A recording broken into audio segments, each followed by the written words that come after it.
Hello, everyone. Happy Tuesday, and welcome back to another episode of the Event Hustler Show. I am Liz King Caruso, and I'm very excited to be back with you all with maybe one of the guests I've been the most excited about. I would like to introduce you guys to Chris Kelly, who is one of the co-founders of Convene. Chris, thank you so much for joining us today. My pleasure. So I was just thinking about when I first met you. I remember I was introduced to you, I think, by David Adler from BizBash. Yep. And I think at that time you had maybe one venue in the city or maybe two, a few. Yep. But it definitely was not the empire. Days, for sure. It wasn't the empire that you've built. And as I shared on Facebook when I just posted this, that we were going live, I've been lucky enough to watch your journey and Convene's journey over many years. And so I'm excited to talk to you today and learn a little bit more about how that's been from your perspective on the inside of things.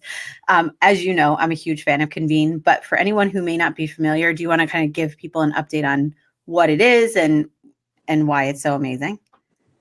Happy to. And I'd be remiss not to just acknowledge that you were one of our earliest supporters that helped us to, when we needed it really the most, to help us to kind of get the word out. And at that point, we were probably still teetering on like being in or out of business. And so I always think back to in the early days, 2009, 2010, that if it wasn't for the support of a select few people, then Convene may not even be here today. And so we never lose sight of that, and we're always grateful. So thank you. Of course. So we started Convene in 2009, and if we could go back into that moment in time, it was a downturn. The events industry was under a lot of pressure, and we thought that it was a good opportunity to kind of hit a reset button and to reimagine the way that meetings were hosted, and specifically really thinking about how the venue could be a true partner to event planners, and by helping to really be the easiest place to host a better meeting. And so what we did was we acknowledged that at the time, everybody was hosting meetings for the most part at hotels, but that the hotels were never really designed for professional collaboration. Hotels try to be everything to everybody. It's kind of like an open canvas, but the flip side of the flexibility that you get in a hotel venue is that there's very little specialization. And so we thought, what if we built a venue that was dedicated strictly to to professional meetings and events and not really social, where all the audiovisual was built in, all the food services and conference planning and support, technology, et cetera, was built in, and where the design of the space was really strictly professional and not a place where weddings and bar mitzvahs might be hosted. Mm-hmm. And so we started to build really a very purpose-built product that was 100% centered around meeting and event planners.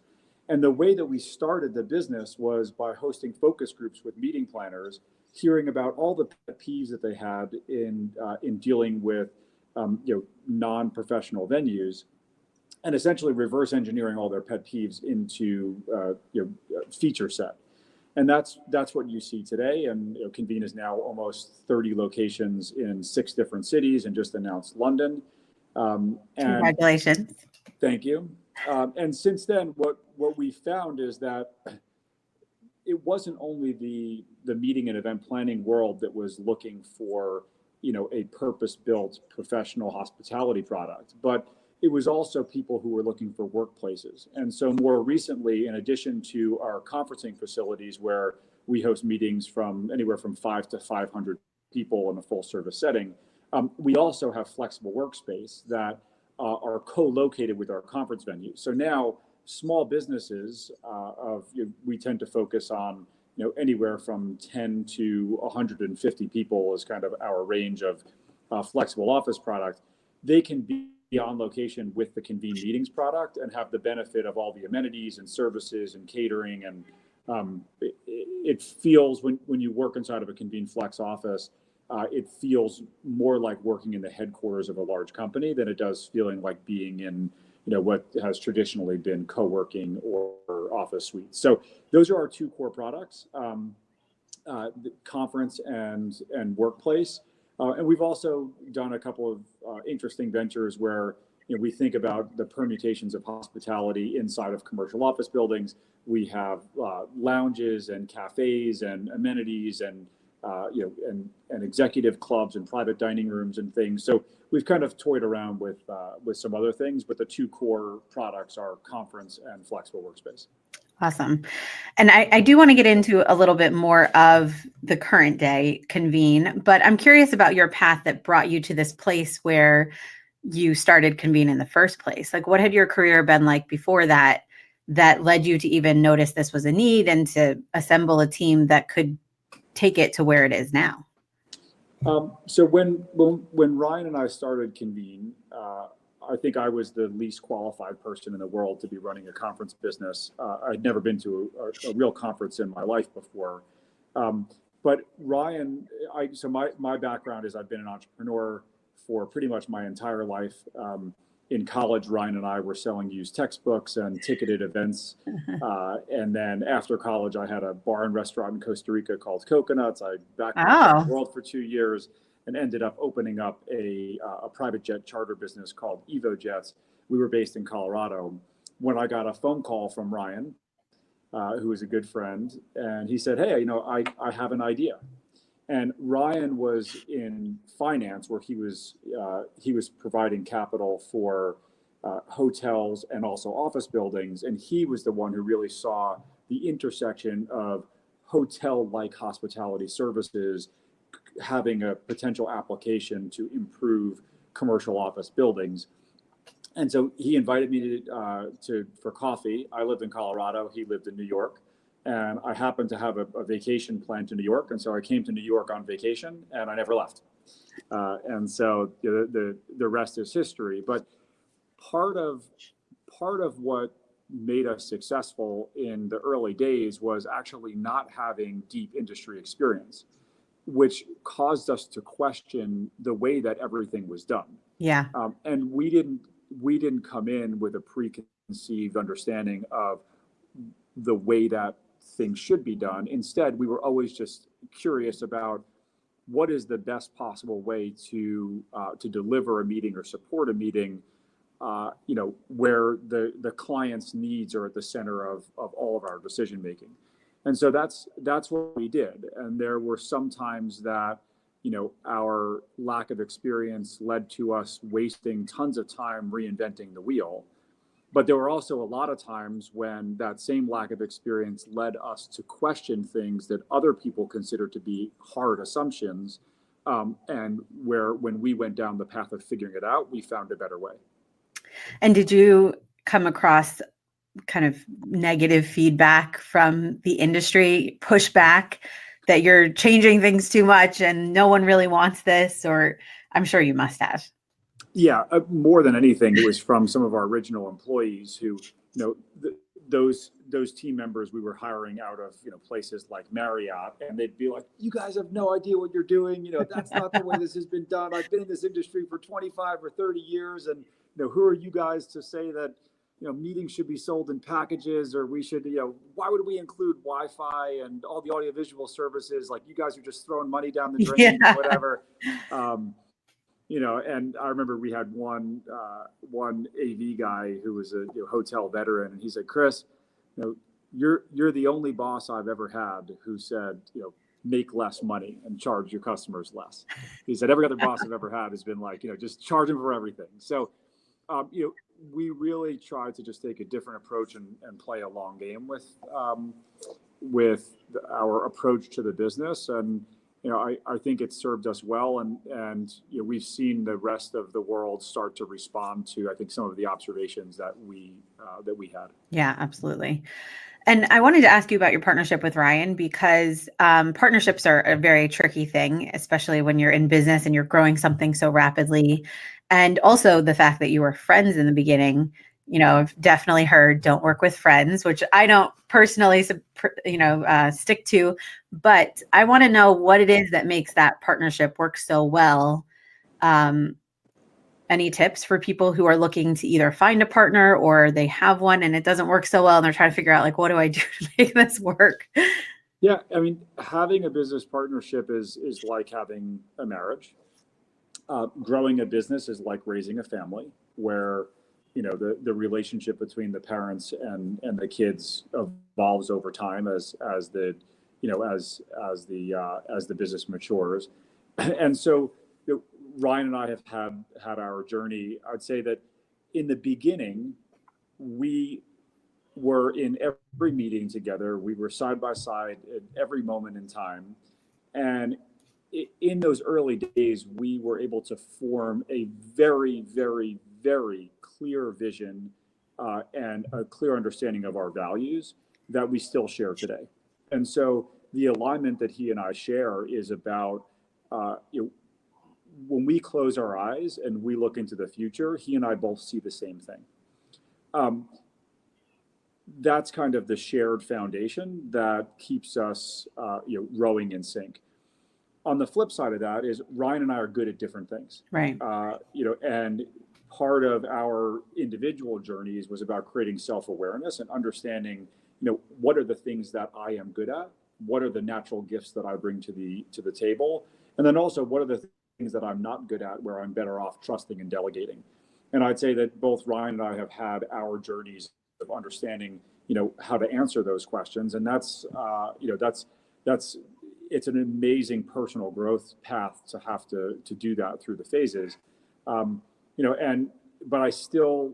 it's still incredible that you could put the two of us in two separate rooms and you could ask us 50 questions about the future of the business, and we're going to be like almost exactly overlapping in the way that we think about things, even for questions that maybe we've never even discussed or answered before. Yeah, I mean, that's very hard to find. Very hard to find. So I'd say my advice would be, you want to find somebody who has a complementary skill set where there's yin and yang, and you really want to make sure that you agree wholeheartedly on your mission, vision, values, and you need to know that inside and out. And then at some point you need to divide and conquer and trust the other one, that you're navigating maybe from two different points, but backing into the same destination. Yeah. We often think about the vision of the company as like, I feel like, imagine putting together a puzzle with thousands of pieces. I think that Ryan and I both have the picture on the cover of the puzzle box, where anytime that we encounter a piece of the puzzle, we kind of have a very good understanding of where it goes. And sometimes you don't know the exact location, but you kind of can start to navigate the board a little bit. Yeah. He and I share a very clear vision of what the future looks like. That's a really good analogy. Now, I also want to talk to you about innovation, because one of the things that obviously attracted me to Convene, as I'm sure you know, I am definitely one of those people who likes to think outside the box and buck tradition and not do anything the way that people think it's supposed to be done. And so I noticed that early on. And recently I had the opportunity to interview for a different purpose, Amy Poozer, who is your Chief People Officer. And we were talking to her about what Convene is doing for supporting women in the workplace. And we got to actually talk about lots of other things as well. And the innovation around technology is something I've always known. That's one of those things like I can't stop talking about, because we've unfortunately had many clients who've worked in different venues and had horrible technology problems. And being a tech geek myself, I just cannot wrap my mind around what you said, that people are charging thousands of dollars for one internet connection. It's crazy out there. So I want to talk to you about how you keep innovation at the core of what you're doing, especially as you've grown so much. How do you balance, scaling up, staying at the, bleeding edge of innovation, taking in all this feedback from so many people on your team? How many employees do you have at this point? Over 700. And so I'm sure they all have lots of opinions and ideas around things that you should be doing. So how do you filter all of this and stay relevant? So there first is just the mindset, right, of staying curious. One of our mantras and one of our core values at Convene is to be relentless.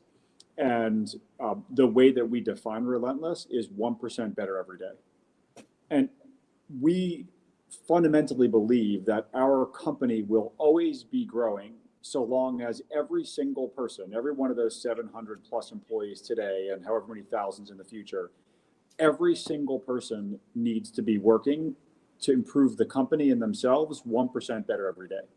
And what happens is that is a modest expectation and a reasonable expectation on a daily basis.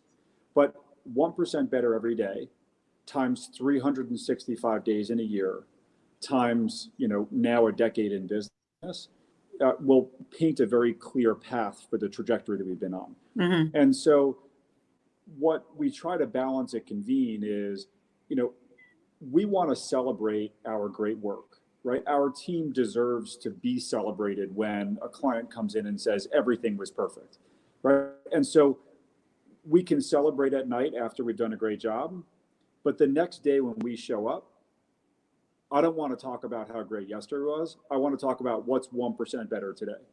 Mm-hmm. And, certainly you saw our products 5 years ago. Yeah. And a lot of people said, that's a great product. It's perfect. It's wonderful. We've never seen anything better. And at this point, that product is obsolete.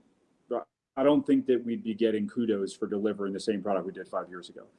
And we also understand that, our competitors and other people are rightfully walking through our locations every single day, and they're looking for what we're missing. Right. And so, if we don't take full account of that, then we're leaving the door open for somebody who would deservingly, take a piece of our pie.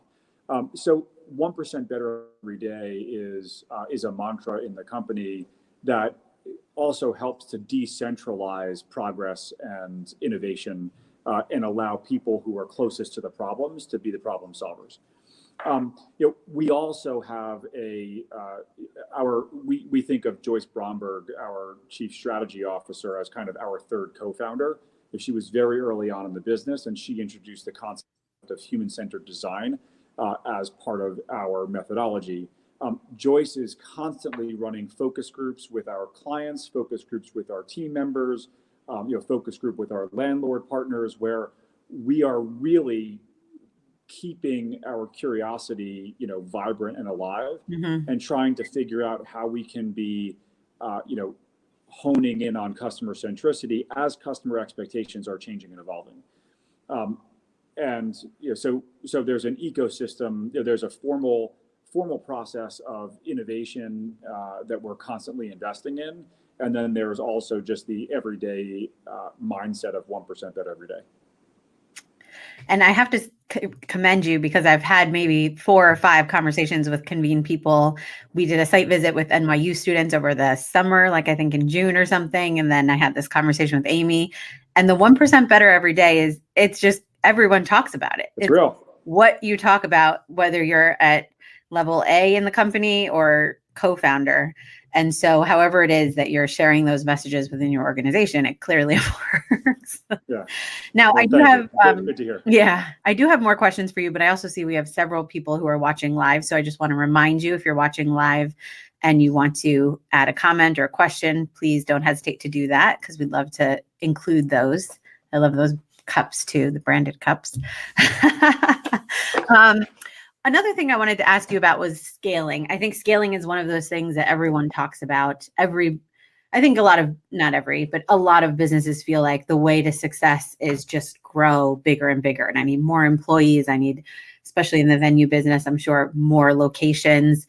How has that process been for you? Because you've gone from one venue to 30 plus at this point.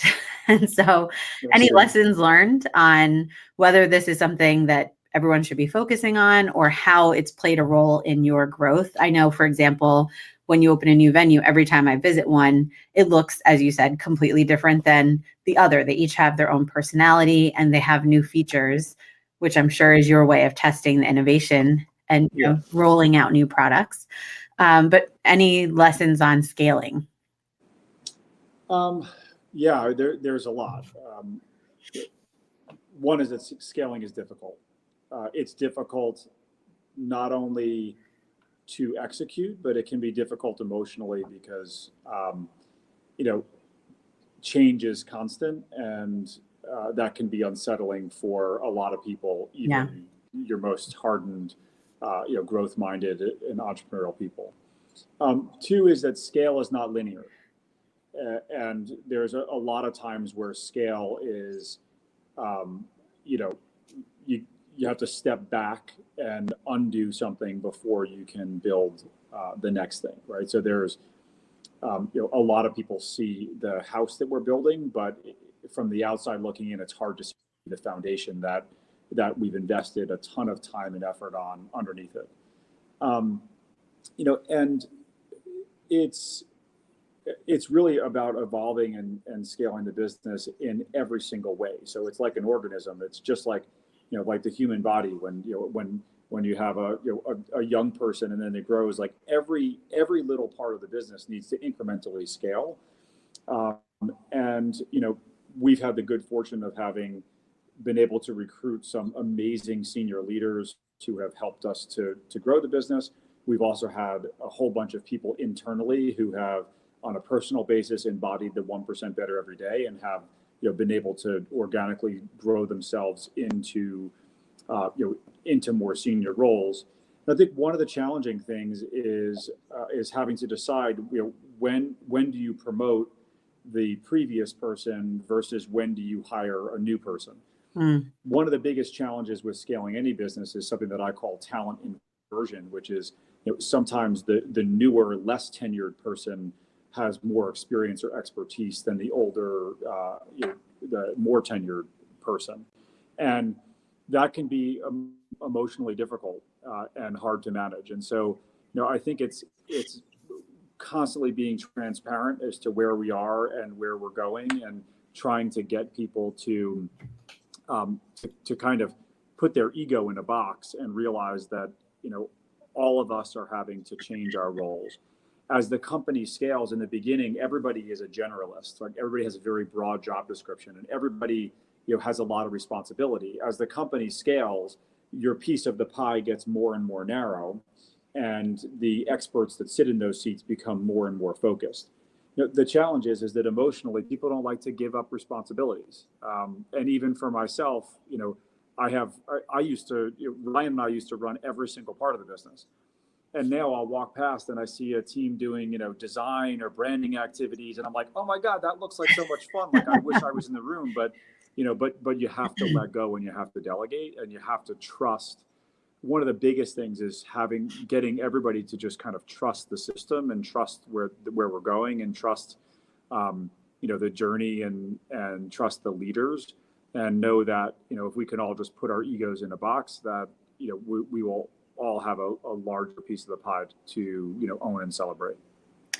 And do you have someone on your team who's like dedicated to the company culture? Because I see that you guys have like lots of internal things going on, and I'm sure that adds to the emotional side of things when people don't get promoted, or you guys are like a family. But I always I'm like, how do you guys do it all? Yeah. So yes, there are lots of people that are in charge of different elements of the employee experience. And there's different things that make Convene a great place to work. So we have an entire team that's focused on learning and development and training, because people want to be able to grow and improve themselves within the company without having to quit and go work somewhere else to have career progress.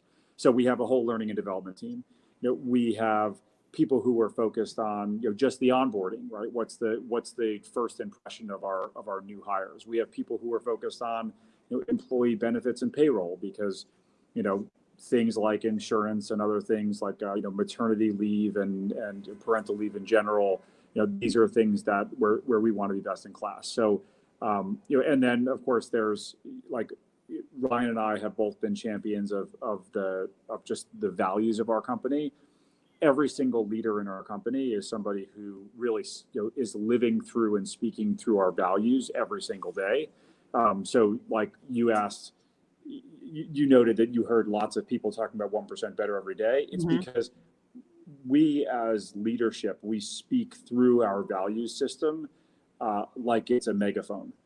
Every word that comes out of our mouth is pushed through the values and adheres to those values.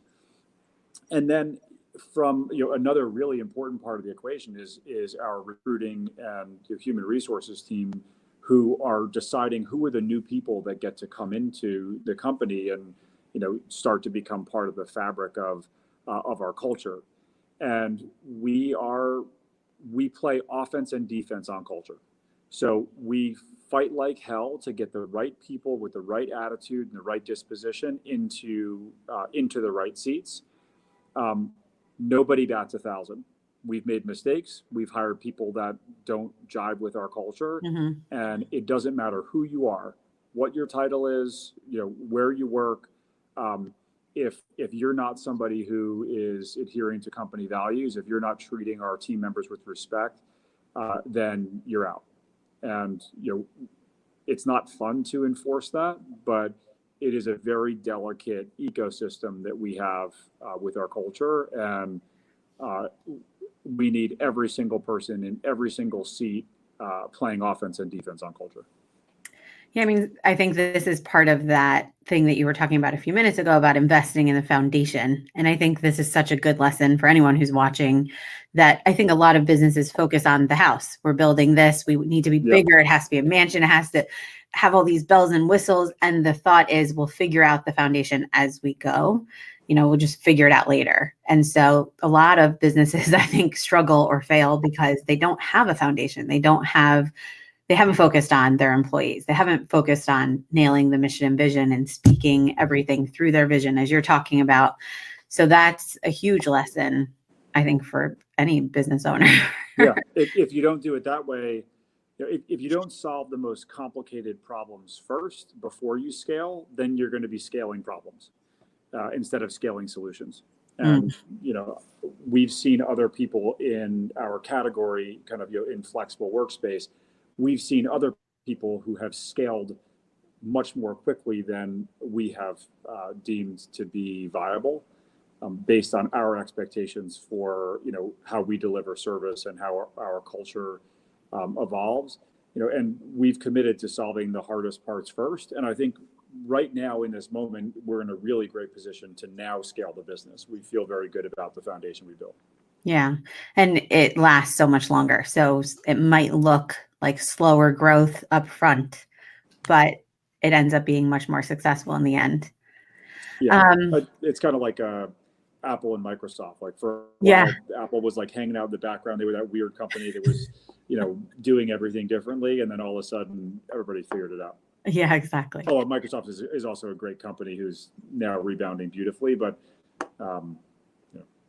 yeah, I mean, there are definitely co-working spaces or collaborative working spaces that have, hundreds of locations and billions of dollars in debt. And we won't name any names, but it's an interesting world. Who gets there first or who gets there and lasts the longest? Those are interesting questions in business. I do want to ask you one more question, but do you have any other advice or thoughts or things you want to say? This is your platform. So if there's anything you want to talk about that we haven't talked about yet. I mean, there are a lot of things that we could cover. Yeah, I mean, we could just do this many times. We could address a lot of them. I don't have any specific soapbox to stand on.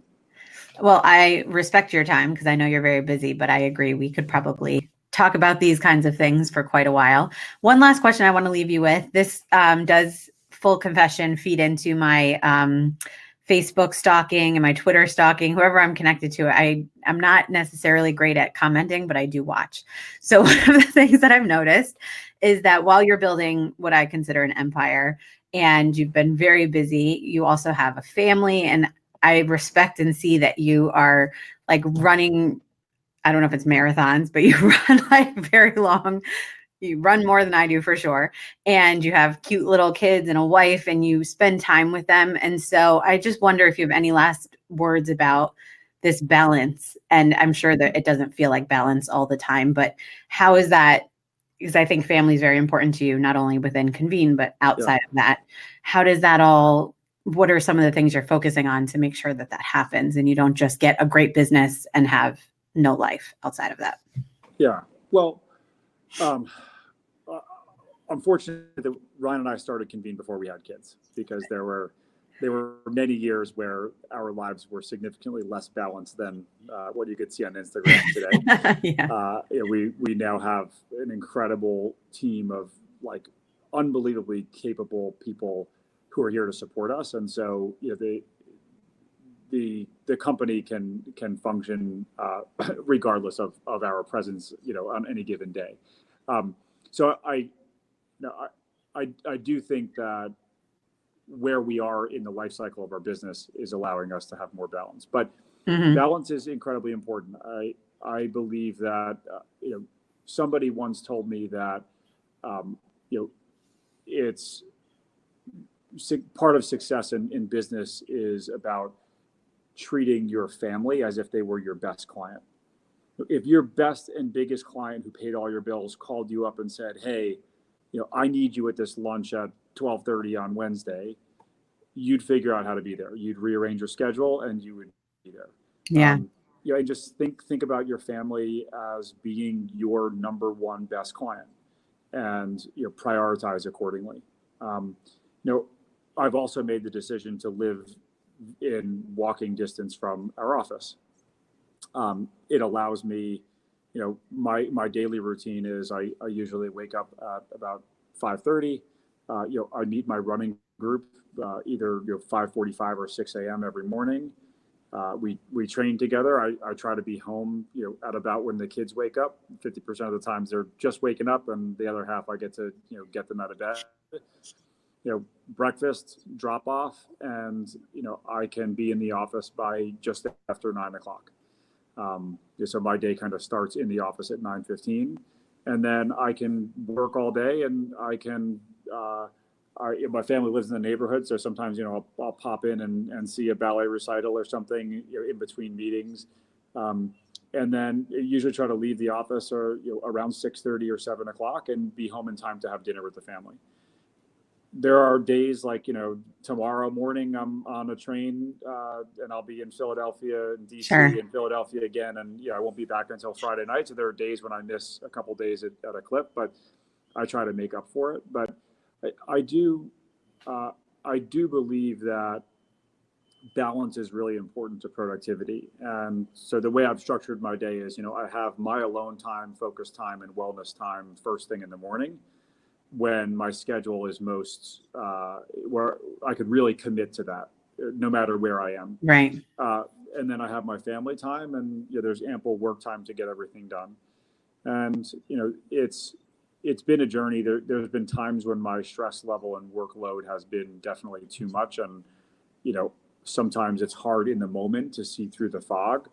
But I think right now I'm achieving a good balance. Yeah. And like you said, there are ebbs and flows. Yeah. In the beginning, you didn't have the children, and so you were able to focus your time differently, and that changes, and you have different priorities, and your company is in a different place. Sheila's watching, and I completely agree with her. I love that idea of treating your family like your best client. It's true. If that client's the one, in business, we often find the time for the client because we're like, oh, they're paying us this much money, and they, and then it's easy when you don't think of your family that way, or your other priorities, whatever they might be. So thank you for sharing that. Well, as I said, I know you have a very busy schedule, so I want to wrap this up, but I appreciate you taking the time today to chat with us and chat with me and everyone who's watching. And I wish you all the success in the world. Love what you're doing. And of course, if there's anything I can do to help in any way, please don't hesitate to let me know. I would encourage anyone who's watching this episode to check out convene.com and at Convene on, I think, all social channels, right? And I'd be happy to make connections with anyone that you're looking to chat with at Convene. They have a really great team. Chris is one of the co-founders and obviously a great component of the company. But as he said, there are so many people doing interesting things within Convene. So thank you to those of you who took some time to listen in today and to share your comments. And thank you again, Chris, for taking the time. My pleasure. And Liz, as always, thank you for all your support, past, present, and future. Of course. All right. We'll see everyone else next week again on Tuesday at 10:30 for the next episode of the Event Hustlers.